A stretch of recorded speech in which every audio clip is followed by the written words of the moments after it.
Well, good day one and all. Welcome to Seen Through Glass. Welcome to Melbourne, Australia. If you don't know, Tony and I are here doing a tour of our podcast. We've got 4 live shows. One here in Melbourne, one on the Gold Coast, one in Sydney and one in Perth. But of course, I was not going to come all this way and not make some epic content for all of you. And we've got some incredible things lined up for the weeks ahead.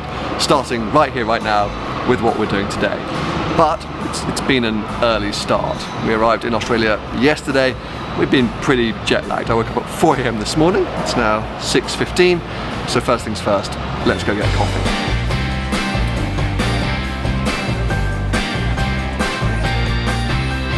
Coffee consumed, shout out Ibeen just off Collins. The sun has risen, although it's hiding behind some clouds currently.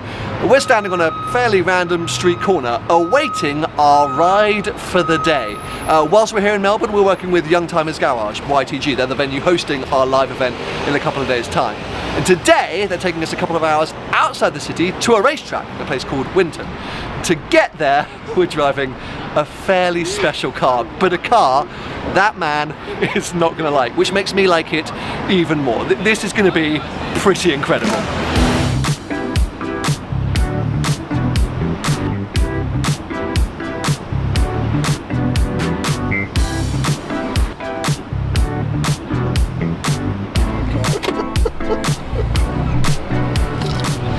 Boys and girls, welcome to a Lamborghini Murcielago LP640 with a manual gearbox. How happy are you? Not very. So yes, this is our ride. Seatbelts are here. How weird is that? Mate, honestly. This is our ride today as we travel 2.5 hours. What? Yeah. 2.5? Are you joking? 2.5 hours outside the city. Come on, mate. This, yeah, fly off handbrake. No, it's still on. So up, pull, now push down. No. No, it is off. It's not, the light's still on. Yeah, but that don't mean Don't break his car. I'm telling you, mate. It's a ratchet hand. Oh, done.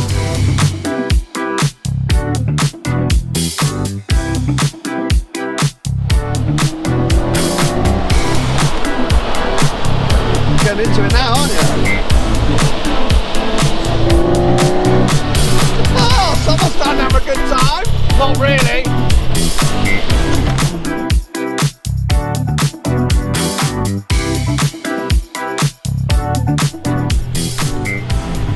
Initial impressions? Terrible. Like, really bad. How are your legs? Mate, I am aching in places I never thought I could ever ache. But at least we're warm because, well, the engine is actually cooking us. Yeah, the back of my neck is like getting a suntan. It's like the car was so ahead of its time. It's like before those Mercedes air scarves, heat would just pour off the engine bay and warm up the back of your neck. This is amazing. So we're just coming to get some fuel for one of our support vehicles. Currently towing another vehicle. You're going to find out more about that later.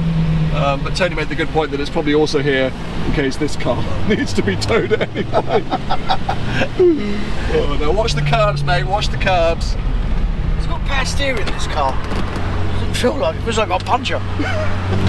I wanted to step away from Tony's negativity for a second because that is a truly special car.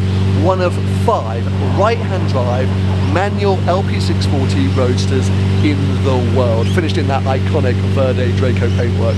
Ed Bolin from Vinwick is probably freaking out right now. It's like one of his favourite cars. I was lucky enough to drive a manual LP640 coupe in Switzerland a few years ago.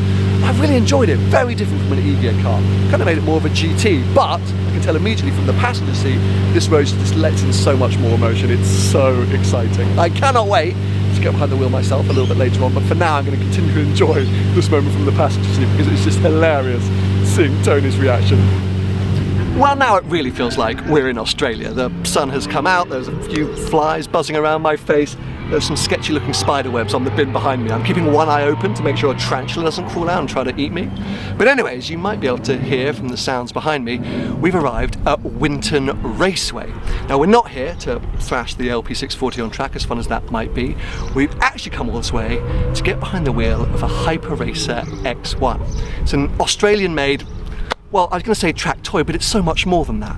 It's essentially a ground effect single-seater. This might be the closest I get to the Formula One experience I had a few years ago. This thing weighs under 400 kilos. It's about 200 horsepower. It's like a 500 horsepower per ton ratio. But it's a proper bit of kit. It's essentially a four-wheel motorbike.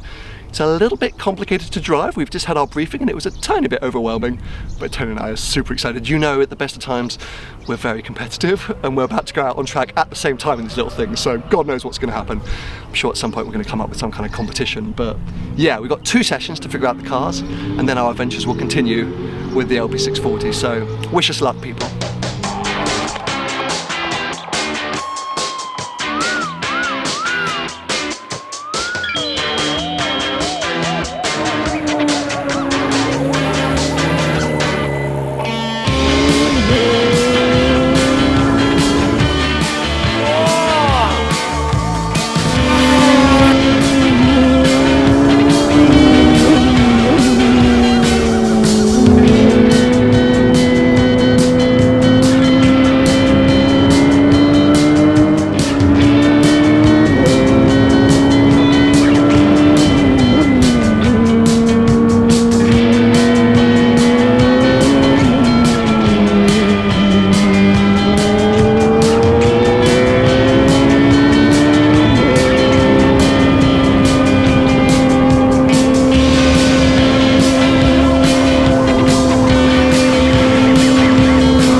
Right, how do I sum this up? I tried to do some pieces to camera in the car, impossible. Really loud, and you really need to concentrate. I don't know if you can see, I am pouring with sweat. These little hybrid racers are unbelievable. So as I maybe mentioned before, I don't even remember, I'm in a bit of a daze.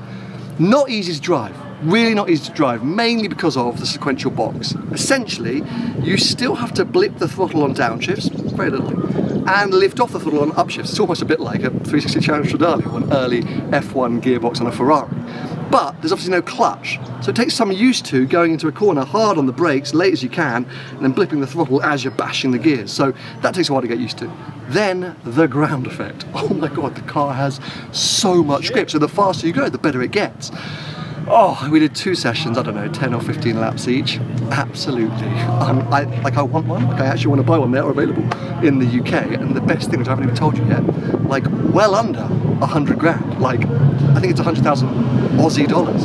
I'll check the UK pricing, but I think it's unreal and it's cheap to run. I actually am going to say it, that is the best on-track experience I've ever had. I've had behind the Formula One car, and I definitely didn't go as fast in the F1 car as I just went now. It's confidence inspiring. And I think the V8 supercar record around here is like a 124, I did a 125. Okay, that's like a big, huge, the actual record in that car's like a 118, so I'm still slow, but they're all very impressed with me. They're being very polite.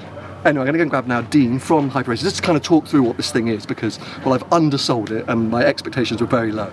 Now that I've had the experience, I kind of want to sell it all to you because I've totally drunk the Kool-Aid. If I could bow down and kiss your feet, I might. Dude, I am obsessed with this thing. Congratulations, firstly. I think you might be a madman, but I do love that about you. I am going to do a disservice if I try and talk through what this actually is, because in my mind, it's just the Holy Grail. So can you just walk us through kind of what it is, and whilst you do so, talk us through why it was created? Easy. So number one, it's fun. You've experienced this. This car came from us essentially wanting to have a mini Formula One car, or call it a Formula 3 car more realistically, but never having the budget, and truly thinking there was a better way to kind of get the job done. And what that means is, for example, here we've got a tube frame, chromoly tube frame chassis, Formula 3 wheels and tyres, Hayabusa superbike engine, which is proven around the world to be a good thing, huge aero, lightweight, good fun. So it's a very easy car to run and maintain. An average guy with a few mechanical skills can keep this thing running. 5 wheel nuts, sequential shifter, you know, normal stuff. The engine screams, it sounds brilliant, it hangs on in the corners. That was where it came from. And we're not using a Mercedes engine with some gearbox that has to be sent back to Europe. In our case, that's a pain in the ass. Sensible components absolutely throughout this car. This is what blew me away, because it's obviously you and your dad that run this business. He was talking me through some of the, I guess, replacement costs, because before I went out, after the briefing, I was a little intimidated. I thought, this sounds like a lot of fun, but a lot. And he was like, don't worry, nothing's that expensive to replace. And that's the thing, right, is that if you want to go and have a total blast at speeds, corner speeds, that you can only achieve in something that's probably millions of pounds, this is a great thing to run, right? This is it. Yeah. This is it. And we've got these guys in these sheds behind us having a proper go today, and they're able to do that. And you can make an error. You know, we always talk about these, we're using 3-piece wheels with spun aluminium outer drums. And it's a great way to make a race wheel, because that outer drum is $100 Australian. Okay. So you can have a bit of contact, or you can have a bit of a mishap and you can replace an outer drum. We've done it between sessions at the track, rather than fracturing a cast magnesium race wheel, for example. All of our bodywork is modular, so it's something you don't realise straight away, but front wing end plates bolt on, nose cones separate to side pod, which is separate to the tunnel, which is separate to the rear wing, so you're not damaging a half car carbon fibre clip. Sure. You can carry spares, you can, all that kind of stuff. Speaking of spares quickly, all of our suspension arms flip left to right. The front uprights flip left to right. The brakes are the same on all 4 corners. The push rod's the same on all 4 corners. So spares packages, if you were to race and carry spares, you can carry at least half the spares you may need to keep this thing running. So when Tony crashes today, it's not necessary. He keeps telling me he's so rich, so it's not the end of the world for him. He'll be fine. And so just final thing, you can race these, or these are track toys? You can race. You can race. We are racing in Australia now with big fields. We're heading for 20 cars in the field and counting. Okay. We've got nearly 40 cars sold now. We've got cars going to the States, so obviously that depends slightly on where you are in the world, whether initially you'll be doing only track days or racing. Sure. But you can race. Okay. And quickly on racing, we've got FIA approved roll hoop structures. We're the only car company in Australia making this carbon Kevlar side intrusion panel to the latest FIA specs. So the chassis design and all the things incorporated in there are latest spec. It's a race car. Well, look, I absolutely adore it. As I say, I was intimidated initially. I had no clue what this thing was about 2 weeks ago. Then I was intimidated. After the first 5 laps, I went, oh my God. And now I got to best, I kind of think I'm Lewis Hamilton now. By the way, what's the Australian equivalent? I'm going to say Daniel Ricciardo, but what's like the more grassroots Australian equivalent? Of the car? Yeah, no, like who's a good racing driver that I should, just to win over my Australian audience. Cam Waters. So I felt like Cam Waters, you know. There we go, mate. Honestly, thank you so much. Amazing opportunity. Everyone, you've got to go and check these out. So UK and US, people can go and find them? Yes, you can go to Le Mans Coupes, Okay. Le Mans Coupes in the UK, or Jeff McPherson is our dealer at the moment. He's called Hyper Racer USA. Perfect. He's going to be our dealer in the States, and yeah. Amazing. Awesome, dude. Well, look, super cool. I'm more than happy to plug the hell out of you guys, because I want to have another go in one of these, and they're absolutely awesome. Huge fun. Thank you, mate. See you again soon, I hope. Thank you, guys. Bye. Thank you.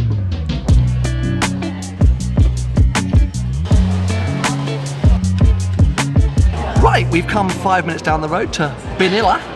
You don't want to do that right again. Right! You went right!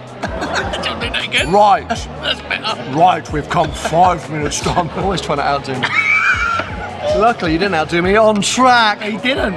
Because I was the beast Way behind faster the than wheel. Way faster. Which is like the first time ever, so I'm kind of dining out on it slightly. I obviously know in most scenarios, I basically don't know where Tony is after we leave the pit lane. So the fact that today I seem to be somehow faster than him, I was just like gloating. And you know what that means? I was chatting to the YTG guys. Go on. I get to drive the LP640 back. Oh, perfect. Wait. What, is that some kind of punishment for me? Yes, basically it is, because you're not going to be in it with me. I'm going in the truck? Nope. What? You're going to be driving, and actually I think a very cool, another sports car. It's manual as well, actually. Small, lightweight, handling driver's car, right up your street, mate. Oh, mate, no, please. No, mate. You know what's even better? We're taking the back road, so it's 3.5 hours back. Hey, you should have kept up on the track. I mean, what is this? What do you mean? Doors. It hasn't got any doors. No. So this is an Elfin, mate. This is a little Australian, it's like a caterum. Right. I hope it's not as bad as a catering. What do you mean it's not as bad? Caterums are mega. Nico, help us out. What's some of the facts and stats? So this is an Elfin T5 Clubman. Think of it like an Australian Caterham. Caterham, yeah, you nailed it the first time. Yeah, so really light, 2-litre turbo. So like a 620R Caterham. Wow. It's I mean, did you hear that? It's really fast. yeah, manual gearbox. No ABS, no traction control. No ABS, no traction control. Perfect to be in a wall. Yeah. Right, you better get yourself suited and booted, mate. And get out on the road. Now? Yeah, we're going. Jump on in. You said there's no doors, just clamber up. I mean, Go on, do some stretches. this looks harder to get in than that race car. Look at that. Suits you, sir. Suits you. This is the worst thing I've ever been in. Although, could I go in the Lambo? I cannot tell you how good you look. You've stitched me up. Honestly. You look like you're having a midlife crisis. Literally, mate. Meanwhile, look at me in my Lamborghini Roadster. I'm so sorry, but I mean, I lost. you lost. You weren't as quick, so maybe you've won a life. Who knows? You hated this, so you might be happier now. Let's see. Let's try another club. Takes a bit of time to start this thing up. Is the only thing we figured out. What's the trick? You have to jiggle it. Jiggle it around. Oh, there we go. Onto that. I got lights. Oh, I'm happy. Oh, we've left it in the sun during lunch and the gear lever is really hot. Oh, good. Yeah. Right, let's go find some twisty roads.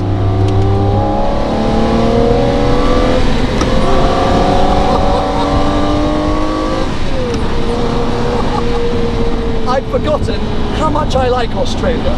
I mean, this is day one of our trip. If there's anything to go by, the next few weeks are going to be fairly special. Now, as I was saying earlier, this is a pretty rare car. One of just 5 right-hand drive manual LB640 Roadsters. One of just 16 manual LB640 Roadsters in the world. What I love about the LB640 is, well, you're getting all the benefits of the Audi takeover, but with little glimpses of old school Lambo. For example, I can't see anything out of the back of this car. Because the LB640, the Murcielago, is a bit of a wedge, the car goes outwards behind me. So if I look through my wind mirrors, all I'm seeing is just the body expanding. I have no idea what Tony's doing behind me, if he's even still there. Can't see anything through the rearview mirror either because there's a bulge in the engine cover. All these things they kind of make me smile. I'm sitting properly offset. It's sort of uncomfortable, but in a real cool Lambo way. The thing is, when you equip one of these cars with a manual gearbox, oh, well, boy, does it grow some hairs on your chest. You are very aware of the huge V12 engine you're lugging around behind you. And all that power, you feel in control of it, but you also feel like, oh, come on now, we got to go. It's a really cool and special thing, and in roadster form on a day like today on these kind of roads, oh, it's an absolute blast. I wonder how Tony's getting on.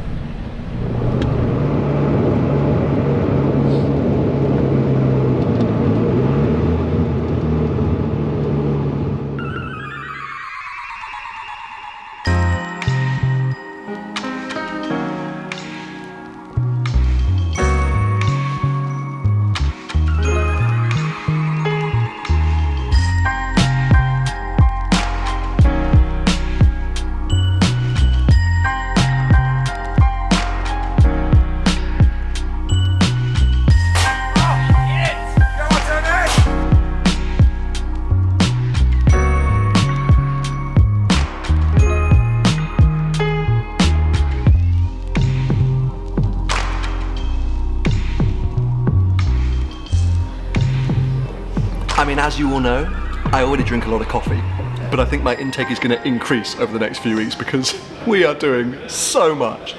We got stuck in a little bit of traffic on the way back to YTG yesterday, which is why I didn't film too much. We got there, we did the YTG podcast, had some pizzas and beers with the guys and just caught up. Passed out cold when we got back to the hotel at like 10 or 11 p.m. and woke up super early this morning, as you just saw. Had the most incredible first live podcast event of the trip. Over 1,000 people attended. It was ridiculous. We saw some insane cars that had an awesome podcast recording. Just had a blast. any minute now, we're going to jump on a plane and head up to Queensland for the next podcast event. It's like, but before we leave town, I wanted to come here to Ferrari of Melbourne, because when I was researching this trip, I discovered that these guys currently have a Challenge Stradale in stock. Now, as you can imagine, when we just finished the live event and Tony thought we were all done and we were going to fly up to the Gold Coast, get to our hotel and finally get some rest, then I said, oh no, wait, we've got one more stop to make. He found out was to come and view this car. Well, he wasn't that happy. But like I said, I wasn't going to miss the opportunity, because if you've been following recent updates, I've obviously now sold my 360 Modena, and the hunt for Stradale is well and truly on. But because I can't seem to afford any of the Stradales in the UK at the moment, I'm having to think a little bit outside of the box. And there's no more out of the box than, well, viewing a car that's 10,500 miles away from home. So whilst I'm not going to fully pretend like we flew all the way to Australia just to view this car, I was 100% going to make sure I actually came to look at this thing just in case it was a viable option. And look, over the years, if you've been following the kind of Challenge Stradale narrative, you know that I've often said my kind of ideal spec car is a red car, with or without a stripe. I can never really make up my mind, but with some kind of tan or cream leather interior. It's not a super rare spec, but it's a hard to find spec. And look, here is that car. I actually prefer the tan to the cream, but either way, long story short, this is a dream spec. It even has the no radio option, which I always said I wanted, because I was like, well, the car just sounds good enough anyway. Why do I want to listen to any music? Now, in recent times, I've accepted I'm going to kind of let go on spec choices. I just need to find a car that I can afford. And this is not it, because the one thing I didn't know is how insane Australian car prices are. I'm not going to get into the kind of tax debate, but just in terms of value, like full stop, these things are, well, hugely more expensive than they are in the UK. Now, this is a kind of pristine example, a one owner from new, super low mileage car. I mean, it's immaculate, meaning that here it's probably worth around 800,000 Aussie dollars. I mean, that equates to about 400 grand. So this is the best of the best, which means that, well, a sort of non-best of the best is still like $600,000, which is about 300,000 pounds. So these are, well, European prices, but for right-hand drive examples. So yeah, I mean, I'm just nowhere near this thing, but it is immaculate and stunning, and I am very glad that I came all this way to see this thing, even if I've now found out I would never have been able to afford it. So yeah, back to square one, people. The hunt continues, and look, every day people are sending me links to Challenge Stradales for sale on and off market, so it really feels like something's going to happen soon. And as I say, I've completely relaxed on spec. I almost don't care. I would take, well, actually I quite like a poo brown one. They didn't make a brown Challenge Stradale, but yeah, I'm just like, find me a car that Magnitude Finance say I can actually afford. So watch this space. But well, as I was just saying, it's been an amazing but intense and slightly exhausting first 3 days of this trip, and it is just the start. We're about to jump on a plane, head up to Queensland, where we're going to be doing it all over again. Live podcast events, visiting more collections, test driving more cars. We've got road trips ahead. Stay tuned, people. Subscribe now, turn on notifications, all that kind of stuff. Give this video a thumbs up if you've enjoyed it, and I'll see you next week for more adventures from down under.